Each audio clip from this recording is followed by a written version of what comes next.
Welcome back, Bankless Nation, to the Devcon 6 experience. Coming up next in these line of interviews, I'm talking with Péter from the Geth team. I don't really know if Péter has ever done an interview before. Péter is one of these core devs that is heads down and just believes in Ethereum. Even though his hot take is that most of the stuff that we do on the Ethereum app layer is just like a bunch of shenanigans that he's confused by. Yet he still is one of the corest and most important people in the space, tirelessly and relentingly building out Geth for the rest of us to use. And not just the Ethereum ecosystem, but Geth is that consensus client, the execution client of Ethereum that so many people have forked and spun off and built their own blockchain and raised billions of dollars, like Avalanche, Phantom, like any like alt layer one. The whole meme of like forking Geth and then juicing it up and then raising $100 million comes from Geth and a lot of Péter's work and other people's of the Geth team. So I asked Péter about how he feels about all of this and overall just what it's like been building Geth for the last 8+ years now. So I hope you enjoyed this interview, but first a moment to talk about some of these fantastic sponsors that make the show possible. In all of my years in crypto, I've never been hacked, scammed, or phished, and I owe a large part of that credit to my Ledger hardware wallet. Or really, my ledgers, like all of them, all 5 of them, because ledgers hold like 99% of my crypto assets, and it makes me feel good about self-custody private key management. You know what else makes me feel good? Using the Brave browser, the user-first browser for the Web3 age. The Brave browser keeps your digital footprint small, keeping you in the driver's seat, while also being a powerful battle station for Web3, letting you access your crypto through its native wallet, or view your NFTs, or just keep up to date with the Web3 communities. And of course, you've heard of Arbitrum, and the Arbitrum ecosystem is really heating up. With their recent launch of Arbitrum Nova, Arbitrum has entered the world of multi-chain layer 2s. And with their recent acquisition of Prismatic Labs, Arbitrum firepower is bigger than ever. Arbitrum Nitro shipped last month and has made Arbitrum faster and cheaper than ever. So make sure that you experience what Arbitrum has to offer before it's too late. But maybe you're a developer who hates the constraints of the EVM. So check out the Fuel VM from the Fuel Network, which has opened up the world of parallel transaction execution, breaking the Fuel Network free from the EVM baggage. With Fuel, you can leverage the Rust tooling ecosystem to build stronger apps, all while keeping Ethereum level security. And maybe you're on Arbitrum, but you want to get to Fuel. You might use something like Across, the layer 2 bridge from UMA. Across is a safe and secure bridge, making it easy to transfer your assets from one layer 2 to another or back to Ethereum. It's super fast, super cheap, and all secured by UMA's optimistic oracle. And our last sponsor, NEXO, which has like 5 different products, and you're probably going to be interested in at least one of them. First, you can buy crypto instantly with credit, debit, or bank transfer. It's also got an advanced trading platform called NEXO Pro. You can also earn interest on your crypto, your Bitcoin, your Ether, or whatever asset you like. It's also got an instant crypto line of credit with as low as 0% APR and a crypto-backed MasterCard. One of those things is probably what you want. So go check out NEXO, the financial hub for the digital age. And let's go ahead and get right into the interview right now. And we are back to Bogota Devcon number 6. And I'm here with Péter from the Geth team. Péter, welcome to the show. Thank you very much for having me. Péter, for the people that don't know you or aren't familiar with you, you have a critical role in Ethereum, and you have for a long time. Could you just give us a quick download as to your history with Ethereum? Wow. Well, critical, I wouldn't call that. Maybe important. I can agree with that. So I've been with Ethereum for, I don't know, around 8 years, give or take, a bit less. That's like all of the years, right? No, it's all but the first half. I'm missing the first half. I'm missing the most fun years. And well, essentially, I've been on the Geth team building Geth for the past forever, and essentially transitioned from a lowly Whisper developer up to currently being the lead of the team. So what's it like to build Geth? Because Geth is such an important part of the Ethereum technology stack, and you've just been heads down building Geth for this entire time. And many people shift around in crypto. They hop from company to team to project, but you've been with Geth the entire time. What motivates you to build Geth? That's actually a hard question because from one perspective, building Geth is particularly boring in that it's, I mean, 8 years ago, 7 years ago, it was all about adding features and doing all kind of crazy stuff. Nowadays, it's more about maintaining it. So I think initially, many years ago, the drive was around shipping new stuff, shipping awesome stuff, which was really nice. And especially as a fresh developer, it really gives you the, I don't know, drive to just keep crunching. Now, that drive is most definitely gone because Ethereum doesn't ship stuff that fast. However, now I think the drive kind of switched over to seeing that you have this immensely valuable network, and you know that you're kind of building it, and you're one of those handful of people who can understand it and maintain it. And it's definitely less fun to do it, but it does have its reward aspect. That it's just, you feel a certain fulfillment of being able to be part of it. Ethereum is often described as a city, right? There was the Metropolis hard fork. We use these city metaphors to show and talk about the growth of the ecosystem, and much of this city stands on the infrastructure of Geth. I believe you've been to most, if not all, of Devcons. What's it like to watch this city emerge on top of this software that you're building? That's interesting. That's sometimes very fun, sometimes very frustrating. I think one of the most predominant aspects that I've noticed is that in Devcon 1 and 2, it was all about Geth or all about, okay, parity, the other client. So let's not dominate the thing. But then the core devs were kind of the center of the attention. Everybody wanted to see what we were doing. Everybody was just interested. Now, fast forward 7 years, people are like, who are you again? So it's maybe some people recognize me, but most of the other core devs are having a much, I wouldn't say harder time being recognized, but it's the focus somehow shifted from Ethereum being this platform and everything revolves around it to now somehow the platform is considered a given. And then all the fun stuff is happening above it. So it's, it definitely changes, but the nice aspect is that there are legitimately a lot of very fun stuff being built on top. So it's nice to see that. Sometimes I'm feeling that, oh, I'm missing out on it, but it's fun. You kind of need to give space for others to build cool stuff. Yeah. Sometimes do you think it's like funny or ironic that some people might not recognize you or know who you are, even though almost the entire of the Ethereum stack is built on top of Geth? No. It's very pleasant when somebody recognizes me, and it's very pleasant not to be recognized as much as Vitalik, since I'm happy to be able to walk around without being stopped every 5 meters. So it's, I think it's a good mix of having that fuzzy feeling without being overwhelmed. The 2021 era of crypto was marked by just many teams. The meme was that many teams would just fork Geth and juice it up and start a new blockchain. What was it like to see this era of crypto it just come to pass? Well, mixed feelings. Yeah. I'm trying to formulate it in a way without picking on any project. So there were a few projects which grew really, really big and really popular and did relatively little. Those were kind of frustrating because they kind of used their weight and their marketing, specifically marketing weight, or I don't know, being an exchange weight to pushing their platform. That one was frustrating. We had other projects. We had a lot of projects. We just take the code, rebrand it, and run with it. Yeah, okay, they're going to fail anyway, or they're not really serious, so we don't care. And there's ever so often a couple of projects which are serious. Whether they compete with Ethereum or not, debatable, kind of like Avalanche, but I feel that there are certain projects which try to be nice.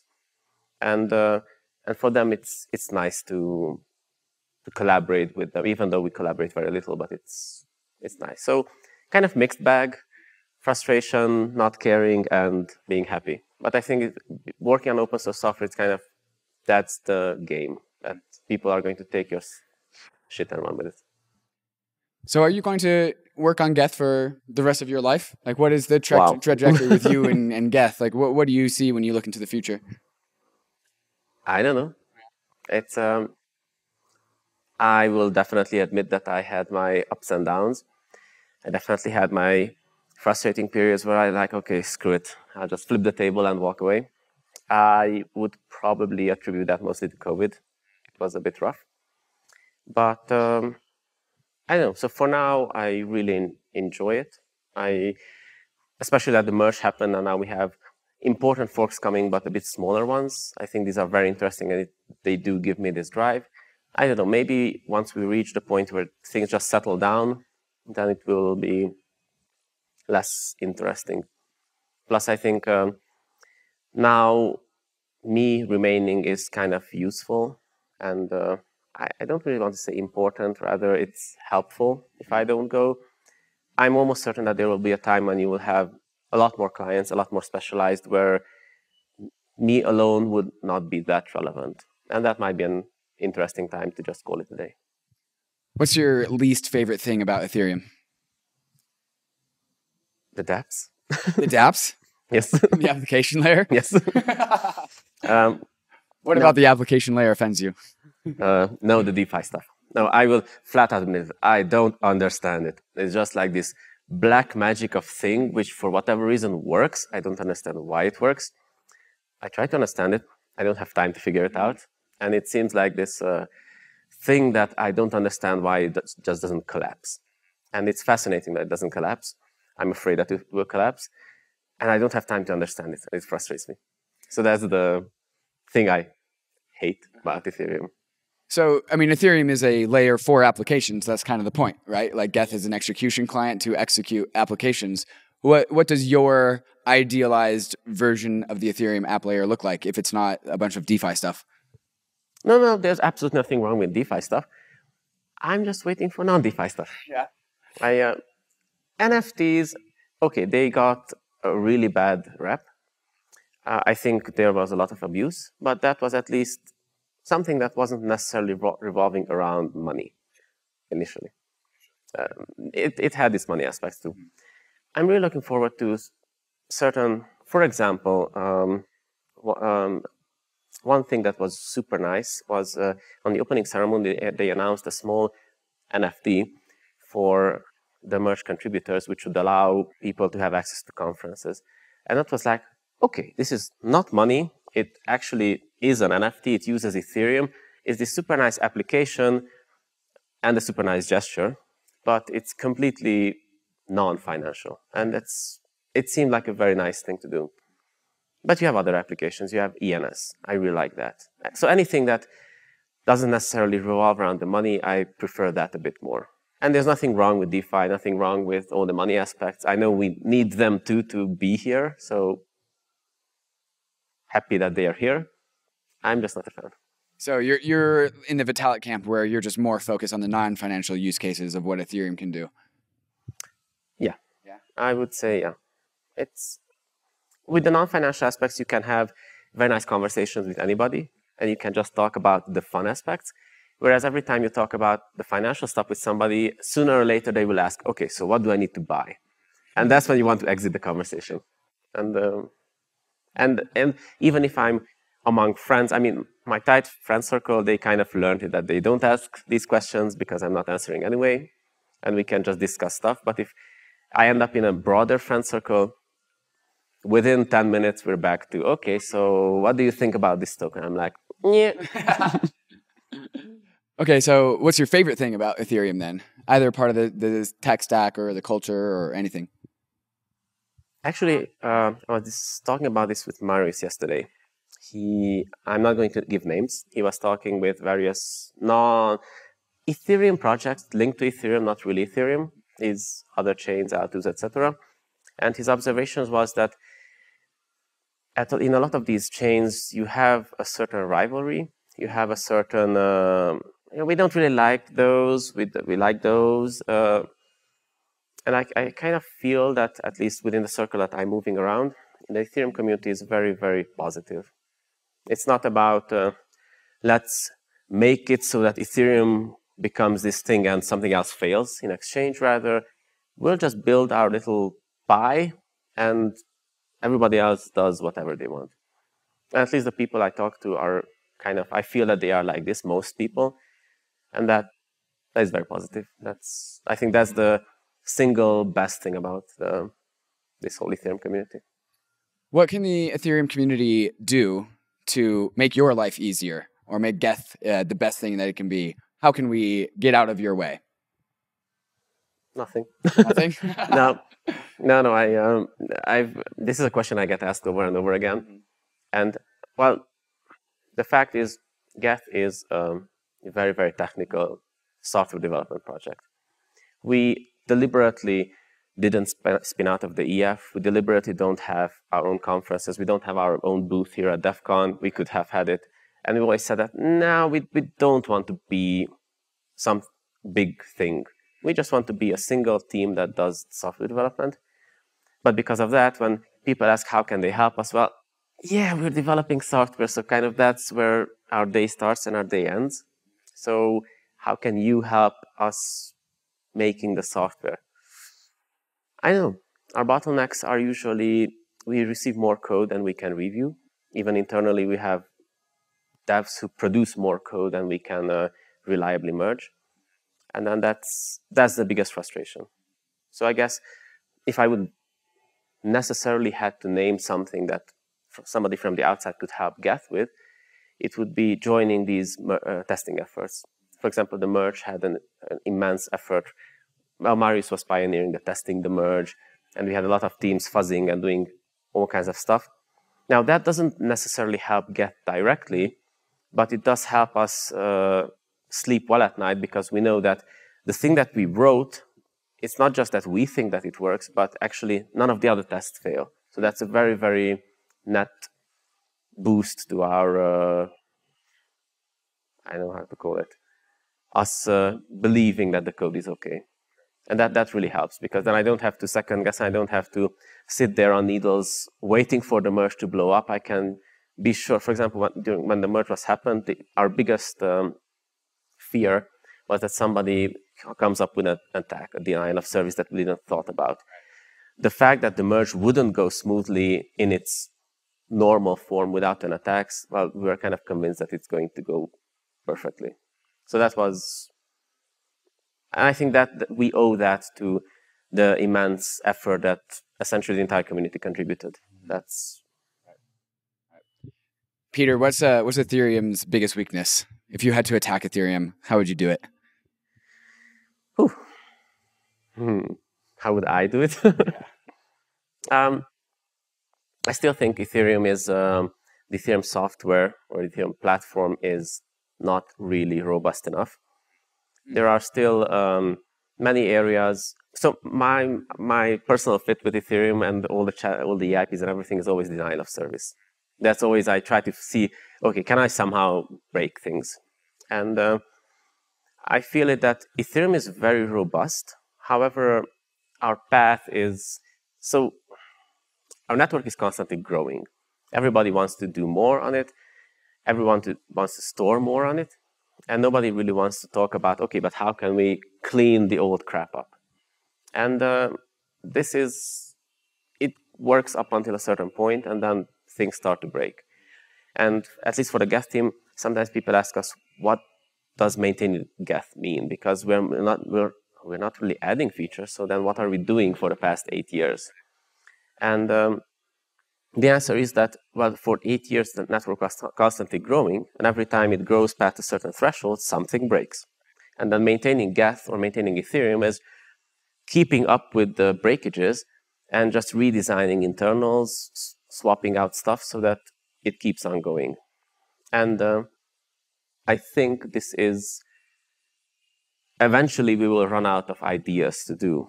And then eventually, if we keep on this collision path, Ethereum will break. But yeah, we have the purge and a few other EIPs. So there are definitely things that we are working towards to solve these problems. But in its current aspect, I think that's how I would break Ethereum. I would just let it run. So just don't touch it; it will break by itself. Interesting, interesting. So Ethereum, if we just let it sit, it will break somehow. And so, well, just to give an example, look at the Binance Smart Chain. So essentially, Binance Smart Chain is Ethereum on steroids. They just bumped up the constants a bit. So it's like running Ethereum on a, 4 or 5x speed. And you just look at that chain and you see what's going to happen to us just 4 to 5 times slower. Yeah, exactly. And so this is what the importance of that Ethereum roadmap where, but do you believe that we can actually get to a state where we don't have to touch Ethereum ever? Or are we always going to be having to kind of bump Ethereum back into a good course? So on the roadmap, there are at least 2 things that pruning historical chain segments that will help us go very far.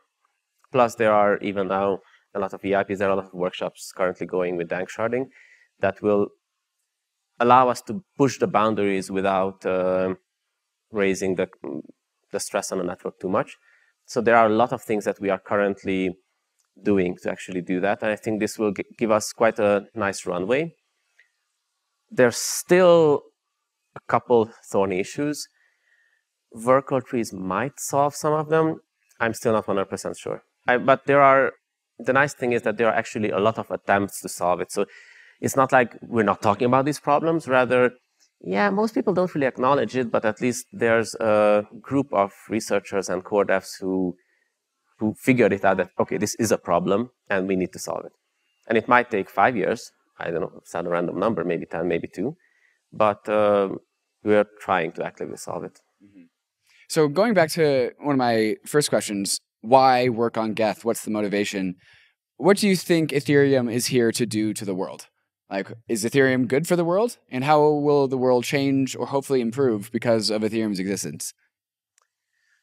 That's a philosophical question. Usually I suck at those. It's I'm more of a practical person, so I kind of just see it as a really nice platform that allows people to build dApps that can interact with each other. I think technologically this is amazing that you can, even I have to admit, the DeFi space where you have all these little pieces of puzzle and they somehow just assemble into this huge yarn ball and it doesn't collapse. That's amazing. And I think this is what this technology allows us to do. Whether that's good or bad for the world, I don't know. I would say that completely depends on what's getting built on top.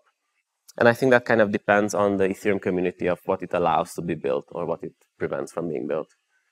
So I would say Ethereum isn't necessarily good or bad. It's just a thing that allows people to do good or bad for the world. Sure. Well, Péter, of course, we always use in the open source world that we stand on the shoulders of giants, and you have been tirelessly working on Geth for so many years. And so everyone here, as who's listening, whether they know you or not, has so much thanks to give for all of your contributions. So thank you for what you've done for Ethereum. Thank you very much. But I do want to add that many people believe, I mean, a lot of people do say that they owe me a lot, but I am the vocal part of the team. There are many, many other people on the team, and I most definitely don't deserve all that credit. Mm-hmm. So when people come to you and tell you thank you, who do you pass that thank you on to? Usually I try, whenever people say that this is very awesome or that is very awesome, I always just try to point out that yes, but this was done by Martin, that was done by Sina, that was done by Marius. It's probably I don't always manage to do that, but I think it's really, really important that people who are just in the trenches, they also get at least a shout out that they're there. And I'm really trying to, for example, when we had a really nice interop where we spec'd out the merge and the interoperability between the clients. And essentially EF said that every client team can send 3 people there. And then we said that, okay, we either going from EF budget or our own budget, but I'm taking the entire team because it's not fair that you have a couple people who are more visible and they get to hang out with all the cool people in Greece. And then people who are in the trenches, they stay there. So I'm trying somehow to make it a bit more equitable so that the silent part also gets some fun. Well, to the silent part, thank you for your service as well, because everyone appreciates it. And Péter, thank you for joining me here at Devcon. Thank you very much for the invite. Cheers.